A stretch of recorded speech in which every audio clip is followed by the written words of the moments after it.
পৃথিবী মানুষে ভর গইছিলে। তন্ত ঈশ্বর তার তৈরি মানুষদের পাপ কম দেখে খুব দুঃখ পইছিলেন। তিনি তাদের ধ্বংস করার জন্য মহাপ্লাবন ঘটাং সিদ্ধান্ত নিলেন।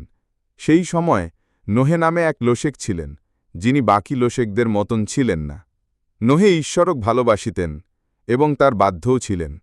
ঈশ্বর নোহেরও তার পরিবারক মহাপ্লাবন থেকে বাঁচায় রাখার কথা ভাবলেন। ঈশ্বর নোহেরক মহাপ্লাবন থেকে সাবধান করলেন। তিনি নোহেরক একটা বিশাল বড় জাহাজ তৈরি কুরত বললেন, যার নিচে ছাদ থাকব, 3টে তলা, একটা জানালা ও একটি দরজা থাকব। নোহে ঈশ্বরের কথা মতন জাহাজটা তৈরি করলেন। ঈশ্বর নোহেরক বললেন, প্রত্যেকে ধরনের পশুর থেকে জোড়ায় জোড়ায় পশু সংগ্রহ করতে, একটা করে পুরুষ, একটা করে স্ত্রী। এরপর নোহেরও তার পরিবার বাকি পশুদের নিয়ে জাহাজে উঠ পড়লেন। ঈশ্বর জাহাজের দরজা বন্ধ করে দিলেন। 40 দিন 40 রাত ধরে অবিরাম বৃষ্টি হয়েছিলে, আকাশ থেকে বৃষ্টি পড়ছিলে আর সমুদ্র হ্রদ জল বেড়ে উঠছিলে। এর ফলে পৃথিবীর উচ্চতম পর্বতগুলোতেও মহাপ্লাবন ডুবে গিয়েছিলে।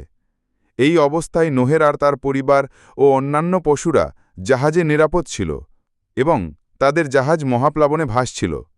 ঈশ্বর এক মুহূর্তের জন্যও নোহের কথা ভুলিলেন না। ঈশ্বর বাতাস পাঠালেন, জলের স্তর নেমে গেলে, জাহাজটা আরারত পর্বতে থেমে গেলে। নোহেরা একটা ঘুঘু পাখিকে বাইরে ছেড়ে দিলেন।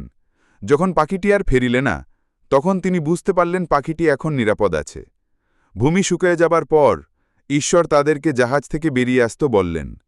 তিনি আকাশে প্রতিজ্ঞাস্বরূপ একটা মেঘধনু বানালেন, এই কারণ যে তিনি আর কখনোই পৃথিবীতে মহাপ্লাবন আনবেন না।